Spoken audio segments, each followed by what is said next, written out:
Hello dear student, फिर से आपका स्वागत है इस प्यारे से प्लेटफॉर्म पे।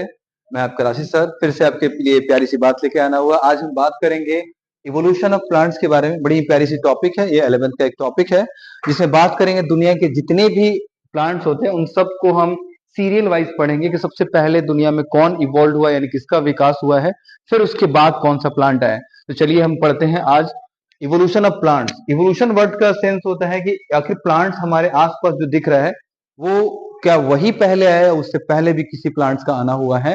तो हम यहाँ बात करते हैं, हम इवोल्यूशन ऑफ प्लांट्स, हिंदी में कहते हैं पौधे का विकास। क्या कहा हमने? पौधे का विकास कह सकते हैं। दुनिया में सबसे पहला जो पौधा आया वो उसे कहते हैं हम लोग शैवाल यानी एल्गी कह सकते हैं, जो दिखने में बिल्कुल काई, जो आपने देखा होगा काई के शक्ल का होता है। दूसरी चीज ये है कि उसके अंदर हम पत्ते को नहीं देख सकते, ना ही स्टेम यानी तने को नहीं देख सकते हैं। इसके ठीक सैकड़ों साल बाद एक नया पौधा आया जिसको हम कहते हैं ब्रायोफाइटा, जो पानी के अंदर, और कह सकते पूरी तरह से पानी के अंदर तो नहीं रहता है, पानी के किनारे रहता है। जैसे किसी दीवार के पास देखिएगा किनारे में हरे हरे रंग का कुछ लगा रहता है काई के जैसा, उसको छूने में मखमली एहसास होता है, उसे हम क्या कहते हैं? ब्रायोफाइटा कहते हैं। दुनिया में आने वाला दूसरा प्लांट। तो दुनिया में आने वाला सबसे पहला प्लांट को हमने एल्गी शैवाल कह सकते हैं। इसके बाद आया ब्रायोफाइटा। ये जो ब्रायोफाइटा है ये दोनों का चेहरा मिलता जुलता है, लेकिन पहचान क्या है? ये चिपचिपी सी चीज होता है शैवाल, जिसको हम काई कहते हैं, पैर रखने से स्लिप कर जाता है। और ब्रायोफाइटा जो दीवार, जहां भी पानी का किनारा होगा उसके दीवार पर आप इसको देख सकते हैं ब्रायोफाइटा को, जो उसको छूने पे आपको मखमली से एहसास हो। दूसरा हम कह सकते हैं दुनिया में आने वाला तीसरा जो प्लांट्स है वो प्लांट्स ऐसा प्लांट्स है जिसे हमने कहा कि वो उसमें पहली बार हमें पत्ता देखने को मिला, स्टेम देखने को मिला।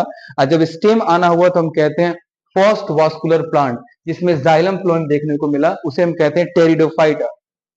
उसे हम पी से लिखते हैं लेकिन पढ़ते हैं टी से। देखिए ये एक टेरिडोफाइटा प्लांट्स का यहाँ स्ट्रक्चर है। ये हमने पी से लिखा है लेकिन पढ़ेंगे टी से क्योंकि पी साइलेंट है। इसे हम कहते हैं टेरिडोफाइटा। ये एक प्लांट आपके सामने दिख रहा है जो हम कह सकते हैं घास के जैसा है। ये टेरिडोफाइटा का एग्जाम्पल है, फॉर्म हमने कह दिया। इन तीनों के बाद पहली बार आया दुनिया में सबसे बड़े बड़े पौधा जिसको हम कहते हैं जिम्नोस्पर्म, जिसे नग्न बीजी पौधा कहा जा सकता है। यहाँ पर नग्न बीजी कह दिया हमने, जिम्नोस्पर्म। और इसी के बाद वो प्लांट आया जिसके बाद दुनिया में कोई प्लांट नहीं आया, उसे हम कहते हैं एंजियोस्पर्म। इसे हिंदी में हम आवृत बीजी पौधा कहते हैं। तो सबसे अंतिम पौधे का नाम क्या है? एंजियोस्पर्म। इसे कहते हैं फूल वाला पौधा यानी फ्लावरिंग प्लांट कह सकते हैं। और इसके बाद दुनिया में कोई पौधा नहीं आया। तो कितने पौधे हो गए? 5 तरह के पौधे इस धरती पे आए हैं। ये सब जो आने का जो सीक्वेंस है ये 1-2 दिन में नहीं आया है, ये आने का सीक्वेंस हर एक मेंबर के बीच में सैकड़ों साल का अंतर है। दूसरा कह सकते हैं जैसे एंजियोस्पर्म की बात करेंगे तो आपसे पूछा जाता है इसके बाद प्लांट्स क्यों नहीं आया, क्योंकि ये जो प्लांट्स है दुनिया में जितने भी खाने वाले प्लांट, जैसे मान लीजिए सपोज ये फल खाते हैं वो कौन सा प्लांट है? एंजियोस्पर्म।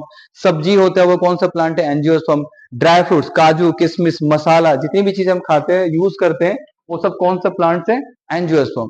इसलिए हम कह सकते हैं कि अब किसी चीज की अब जरूरत नहीं है, इसीलिए इसका इवोल्यूशन नहीं हुआ, इसका विकास नहीं हुआ। हम नॉर्मली लैंग्वेज में इसको हम कह सकते हैं। तो ये हमने देखा दुनिया में 5 तरह के पौधे हो गए और इस पौधे के बाद दुनिया में कोई पौधा नहीं आया। तो ये था थोड़ा सा एक short lecture evolution of plants का। तो हम नेक्स्ट लेक्चर लेके आएंगे इसके बाद इवोल्यूशन ऑफ एनिमल्स के बारे में। तो आज के लिए बस इतना ही, मिलते हैं फिर से नेक्स्ट वीडियो में।